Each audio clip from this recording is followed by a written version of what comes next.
leaders that they call leaders. This included Lena Horne. This included Dick Gregory. And this included comedians, comics, trumpet players, baseball players. Show me in the white community where a comedian is a white leader. Show me in the white community where a singer is a white leader, or a dancer or a trumpet player is a white leader. These aren't leaders. These are puppets and clowns that have been set up over the white community and over the black community by the white community and have been made celebrities and usually say exactly what they know that the white man wants to hear. Yo, man, hit that like button, subscribe, share, all that good stuff, man. Yo, so NCAA did a Black Man Speak panel, kind of like Revolt TV did a panel a couple weeks ago. And they always seem to do these panels right before the election to try to get black people to vote Democrat. You already know the deal. Where was this panel at last year and all these other years? We've been needed panels like this. And you had Ed Gordon hosted it. You had Benjamin Crump. You had Van Lathan, Lamont Hill. You know, they had a few so-called experts, and then they tried to sneak in T.I. and Charlamange in there. And that's my problem. And shout out to Reggie who called in, and I play that clip. And in that clip also, Reggie basically tells them, look, y'all ain't talking about policies. Y'all not talking about anything that's going to really affect black folks. Y'all just on here babbling and running y'all fucking mouths. And Reggie had them, he had them flabbergasted.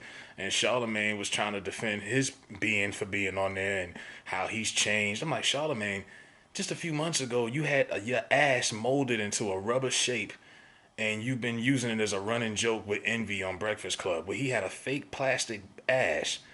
He's always like, dude, maybe some of these young motherfucking boys might take you seriously. Grown ass men of color, we don't take you serious, bro. We don't. You got your GED at night school.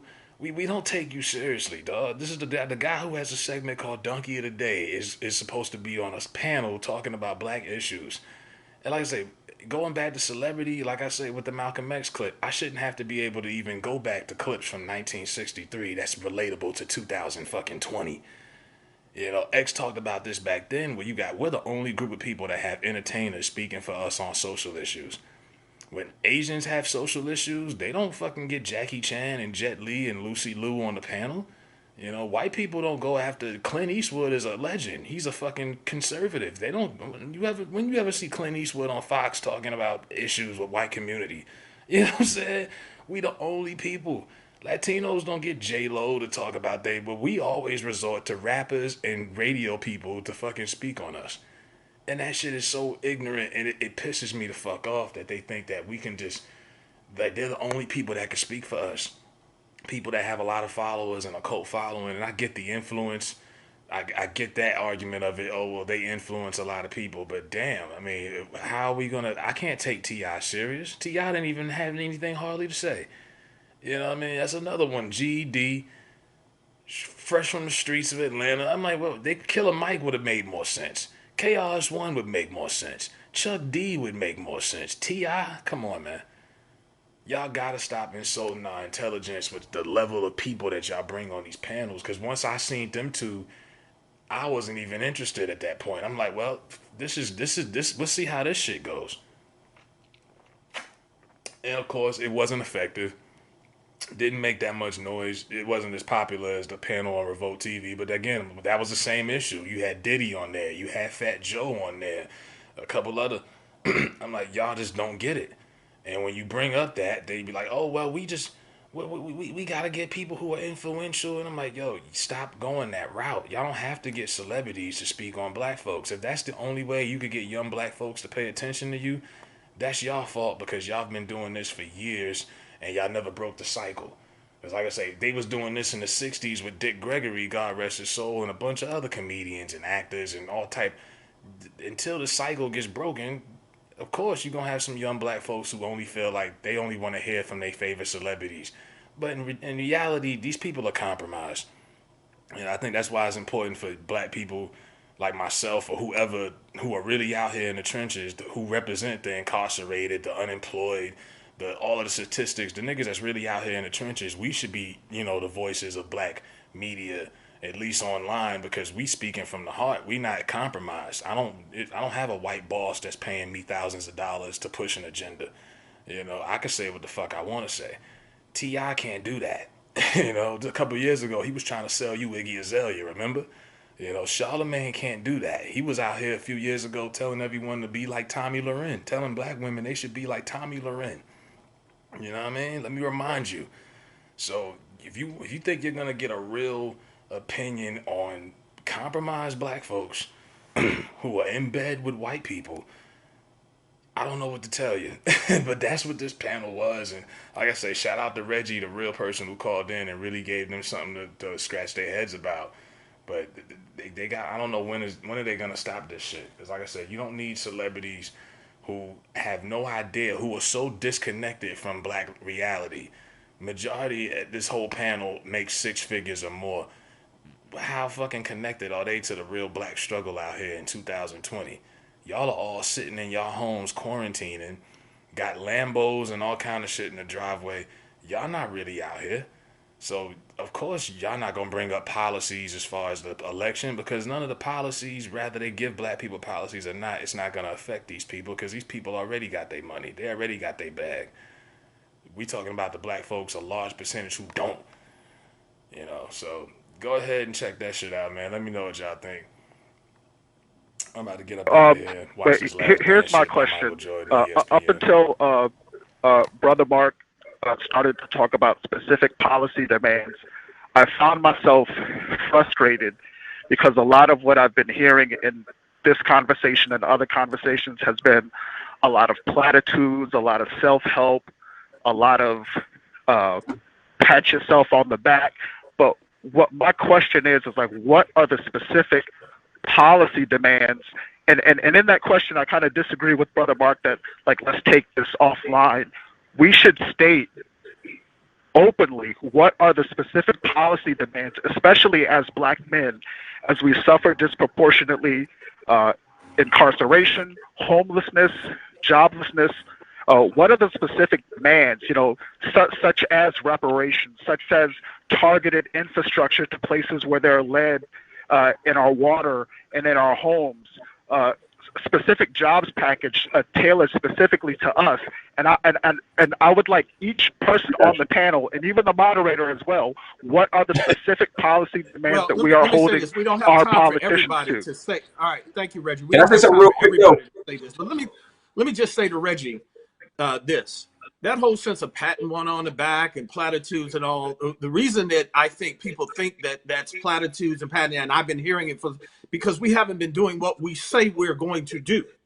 And if you're talking about something for decades and it's not correcting itself, part of that is you're not getting up and doing. I'll give Mark an opportunity, anybody else who wants to chime in very quickly with what he said. But I think that whole sense of platitude sometimes is an out for people who aren't seeing the power that they own to make change. To T.I.'s point, to Tip's point, the idea of us making change for ourselves is important too. But Mark, you want to pick that up real quick? Yeah, I mean, but and that's exactly the point, Ed. Like, first of all, this idea that we shouldn't pat ourselves on the back. Black men should be patting themselves on the back. Black women should be patting themselves on the back. Black men should be patting black women on the back. We live in a white supremacist world that tells black people that they got the wrong faces, the wrong hips, the wrong lips, the wrong nose, the wrong religion, that we have no history. The world teaches us that we are not human beings. So yeah, we do have to pat each other on the back. We do have to support each other. We do have to, they say don't preach to the choir. Choirs need to be preached to as well. There's a whole lot of stuff happening in that choir. So we need both. So that's the first thing. The second thing I think that we got to think about, and it's really important, is I didn't say we shouldn't have public demands. What I said is, and Charlamagne said the same thing, is that Mhm. we shouldn't organize in public, right?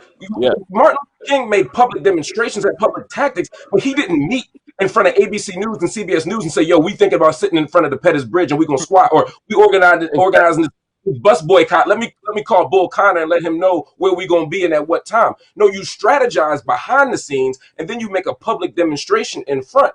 So yeah, I'm all for public demands. I don't want to go through another election without asking Democrats for nothing. I don't want to go through another 4 years without demanding things from our cities and our states. No, we need public demands. But the conversation about what those public demands are don't need to happen in front of a world that hates us. It needs to happen behind the scenes. And no, I don't think that tonight we can hash out every single thing, but starting by reinforcing to black men that it's okay to support each other, that it's okay to love each other, that it's okay to seek mental health, that it's okay to reject white supremacy, that it's okay to reject patriarchy and misogyny and transphobia. These are starting points. I don't want to be part of a movement that don't start with saying, brother, I love you, brother, I'm here for you. And what makes this panel so special, as you said, Ed, is that every single person on there has modeled that for each other and to each other in such a way that we can get to the policy conversation. Right. I'll jump. Anybody? Go ahead, Van. Go ahead, Van. I'll jump in on it and I'll be brief.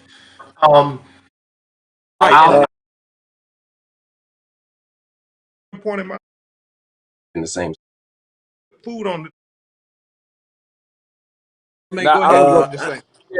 Yeah. I was gonna say, I wouldn't consider myself an activist per se, you know what I mean. But when I was younger, you know, my father gave me the autobiography of Malcolm X to read, and you know, when I read that book, I loved it just because I watched this brother grow from, you know, Malcolm Little to Malcolm X. You know, just the evolution of a man is what inspired me. And you know, when you start reading about his teacher, the Honorable Elijah Muhammad, and then my father would always make me watch, you know, speeches by the Honorable Minister Louis Farrakhan. Like, just taking all of that in, let me know that I wanted to realize my full potential as a black man, and just always empower my people in some way, shape, or form. So, you know, as I grew just as a human and ended up, you know, as a media personality, I always remember what Malcolm X said when Malcolm X said, you know, the person who controls the media controls the minds of the masses. So I always wanted to make sure that I was putting the right things in people's minds. Now, throughout a 23-year career and growth, of course, I didn't always do that, you know, but as you get to a certain point in your life and you get to a certain age, you just realize, man, it's not about you, and you are in this position for a reason. So that is my job. It's my job to make sure that, you know, voices like Mark Lamont Hill are heard. It's my job to make sure, you know, voices like Angela Rye are heard. It's my job as a brother that has resources to go back and invest into my communities. It's my job to, like I said, make myself accessible and give other people information so I can empower the next Charlamagne or the next T.I. or the next Robert Smith. And that, to me, is how you community build. And that's what I've always been about, just community building. Because when I look at something like the Nation of Islam, that's what they have. They have a great community that's self-sustaining, and they empower each other. And that's what I think we can have in totality in the black